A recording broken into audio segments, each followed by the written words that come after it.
Yahoo! Hello, hello, hello mga masters and mga ka-G!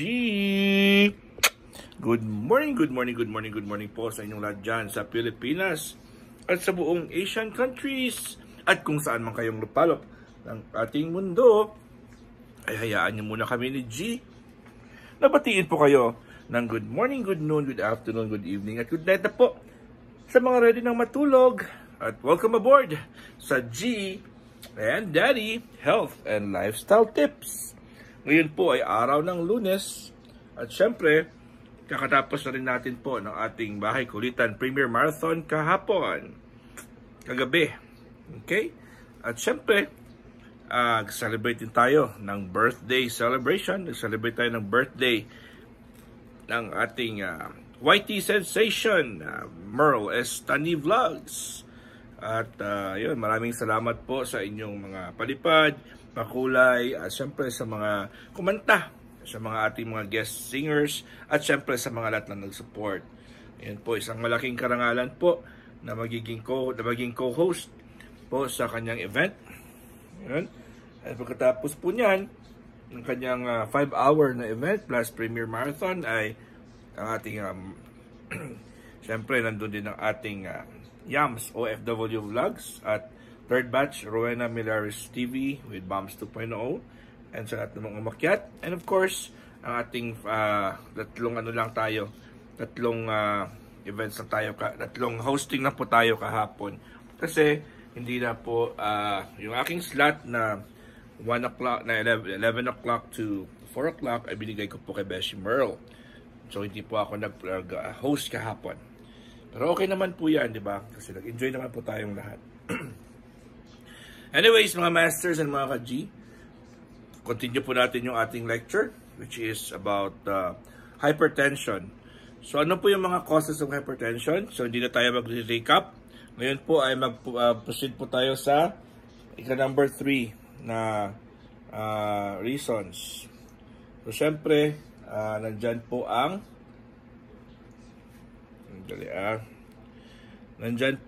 lack. Number 3 is lack of physical activity. So, ito sa mga factors kung bakit po tayo ay may blood pressure problem. Yung tinatawag nating sedentary lifestyle. Meron sa atin dyan na buong araw po ay nakaupo lang. Buong araw dyan ay nakahiga lang. At buong araw po ay walang ginagawa, kundi manonood lang ng TV or naka-relax lang at wala po silang physical activity. So alam naman natin po, based upon our meridians, na pag hindi po gumagalaw, ay hindi naman po well-distributed pong energy. So pag hindi mo ginagalaw, syempre, magsa-stock up din po ang energy ng katawan natin. So physical activity is very important. Lalo na po para gusto nyo bang i-avoid ang blood pressure problems or circulatory problems.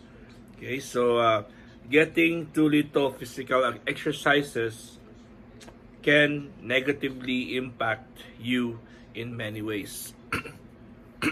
So kung hindi po lahat tayo gumagalaw, may lang tayong less physical exercises, okay, malaki ang chance talaga na yung ating health ay will go down.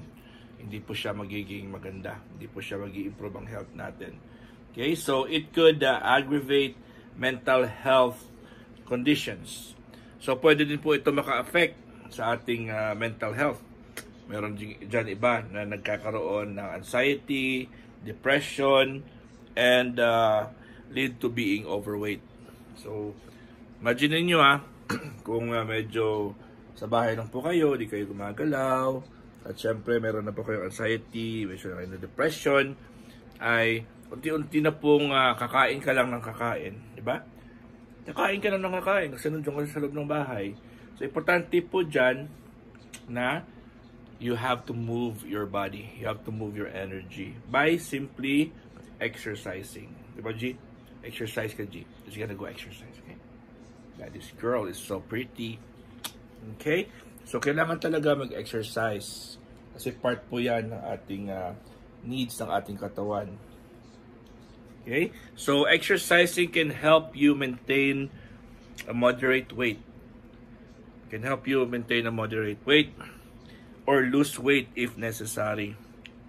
If necessary, you can also lose weight sa pamamagitan ng exercise. Alam naman natin yun lahat, di ba? Pero problema lang, wala tayong time. Yun ang mga reasons natin or kaya lang natin. Kasi napapagod tayo. Or meron naman dyan iba na for the first 2 days, 3 days, grabe talagang gustong-gusto na talaga mag-exercise.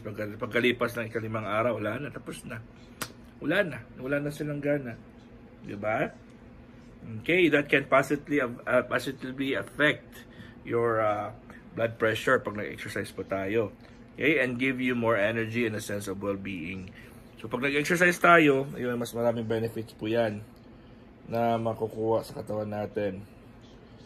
Okay, exercising can help you maintain the American Health Association suggests the following. So marami po sa mga suggestions, mga guidelines. Siyempre sa Department of Health dito po sa Amerika and sa Human Services.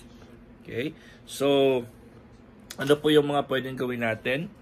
So siyempre, number 1 po dyan is aim at least 150 minutes per week of moderate intense aerobic activity or 75 minutes per week of vigorous activity, aerobic activity. Pag sinabi natin aerobic, it requires breathing. So it requires yung oxygenation. Kailangan nating parang cardio po siya yan. Cardio exercises. So 150 per week. So pag 7 sa isang araw, pag 7 araw sa isang week, ay kailangan natin at least more than 2 hours a week. Okay, 2 hours a day pala. So we need at least 2 hours a day po na exercise araw-araw. Kung hindi mo pa kaya yan, ay pwede naman tayong halimbawa 2 hours a day talaga. Kasi every week 7 days, so 2 hours, so 140. So palampasan natin, halimbawa may 2 and a half hours or 2 and 1/4 hours. Pwede yun.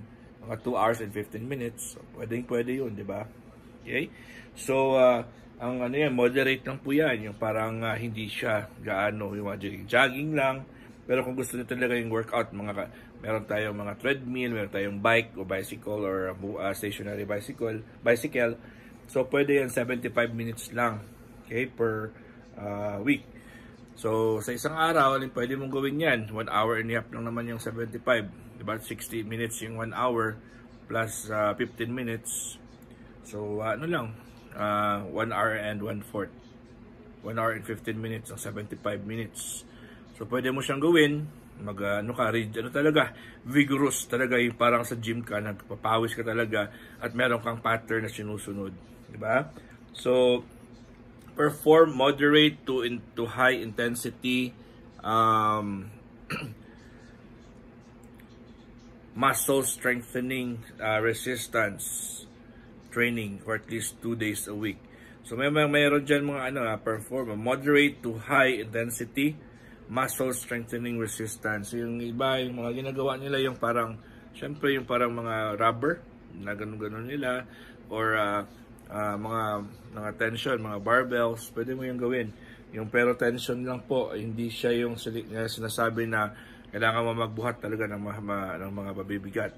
So repetitive siya, na may tension, kumbaga yung muscles mo po ay parang ginagalaw mo. Diba?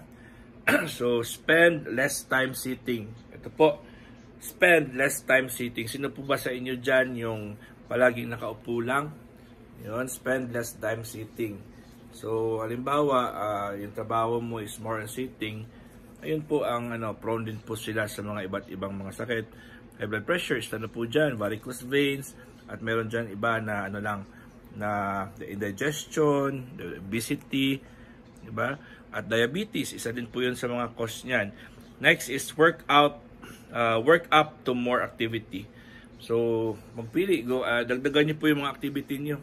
Dadagdagan niyo po mga activities niyo, wag lang po halimbawa, gardener ka. Halimbawa, gardener ka. O pwede din pagkatapos niyan ay magwawalis-walis ka or magbubuhat ka ng something, di ba? Or kung kung Gloria Labandera ka, siyempre ngayon po ay washing machine na yung gamit. So aside from that, kung pwede kayo mag-exercise, akyat baba sa stairs, di ba? Ano mga pwedeng gawin, work up at least, add more activities, at least 300 minutes or 5 hours per week. Work up, pwede din. Dagdagan mo po ang iyong working out, yung mga trabaho nyo. Siyempre yung trabaho na nagre-require din po ng movement, diba? So hindi lang pwedeng nakaupo lang palagi. Gradually increase the amount and intensity of your exercise. So every suggestion ko lang, every 2 days, every 3 days, pwede nyo siyang i-increase. Halimbawa, nagja-jogging ka po ng 15 minutes. After 3 days, gawin mong 20 minutes. Or sometimes, gawin mong every week. Nagdadaga mo ng 1 minute. Nagdadaga mo ng 3 minutes or 5 minutes. Para hanggang sa yung resistance mo, yung iyong katawan po ay mag-adjust po siya. Alright, so yan po tayo ngayon mga masters and mga ka-G. I hope may na-learn po kayo. So, syempre, mag-exercise tayo, 150 minutes per week, or let's say 75 minutes of vigorous workout. Perform moderate to high intensity muscle strengthening activities. Spend time less sitting down. Work up to more activities, so 5 hours per week. And gradually increase your intensity of your exercise. Yun po, importante po. So, yun po. For now, kita-kits tayo bukas sa ating Premier Marathon sa Bahay Kulitan. And for now, pahinga lang muna tayo. Punta tayo sa Team Puyaters tayo mag-support. Again, this is your Daddy and G. God is great. Yahoo!